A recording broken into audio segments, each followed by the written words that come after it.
প্ৰতিদ্বন্দ্বী দল নিশকতীয়া হ'লে মই ভালে পাওঁ, কাৰণ মই তেতিয়া জয়লাভৰ আশাটো মোৰ বেছি হয়। সেইকাৰণে মই এইটো কথা ক'বলৈ বিচাৰিছোঁ যে আমি তেওঁলোকৰ কাৰুকাৰ্যৰ কাৰণে, তেওঁলোকৰ কৰ্মকাণ্ডৰ কাৰণে আমাক বিৰোধী বুলি কৈ আছে। এটা সময়ত আমাৰ হিমন্ত বিশ্ব শৰ্মা ডাঙৰীয়াই কৈছিল যে ছাত্ৰ সন্থাৰ দলে 7ৰ পৰা 1500 ভোট পাব।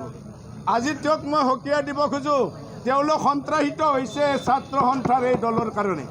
কাৰণ ছাত্ৰ সন্থাৰ এই দলে এতিয়া জিকাৰ অংকত আছে, তেওঁলোক পথহাৰা দিশহাৰা হৈছে, তেওঁলোকে মোবাইল দিবলগীয়া হৈছে, তেওঁলোকে পইচা দিবলগীয়া হৈছে, তেওঁলোকে মদ মাংসৰ খানা পাতিবলগীয়া হৈছে।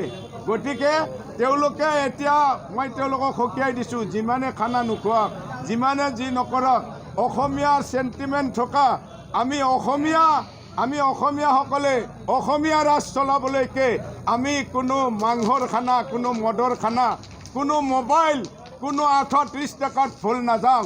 আৰু অসমীয়াসকলে এটা জাতীয় দল, জাতীয় সত্তা থকা এই দলটোক, আঞ্চলিক দলটোক সকলো ৰাইজে ভোট দিব।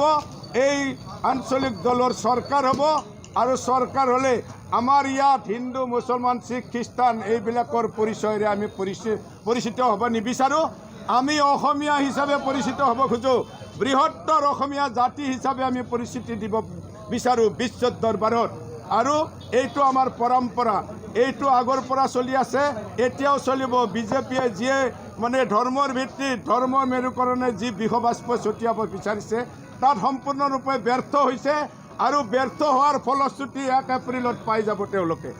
1 এপ্ৰিলত নিৰ্বাচনৰ যিটো ফলাফল ওলাব, সেই ফলাফলত তেওঁলোকে গম পাই যাব যে এই মানে হিন্দু মুছলমানৰ এই মেৰুকৰণৰ দ্বাৰা আমি জয়লাভ কৰিব নোৱাৰোঁ। আমি অসমীয়াসকলৰ প্ৰাণৰ যিটো জাতিসত্তা, এই জাতিসত্তাক আমি প্ৰতিৰোধ কৰিব নোৱাৰোঁ।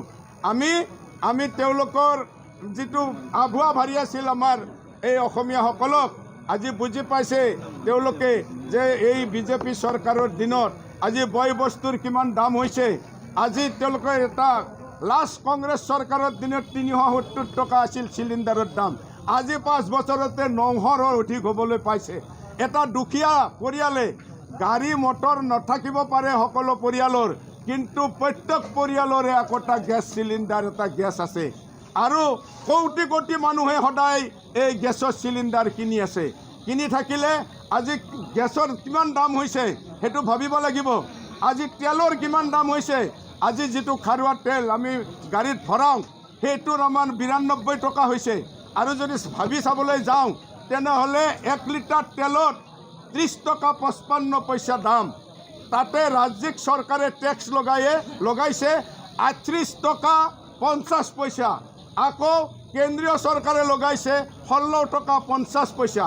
আকৌ যিবিলাক ডিলাৰ দ্বীপবিলাকৰ কাৰণে কৰিছে 6 টকা 50 পইচা।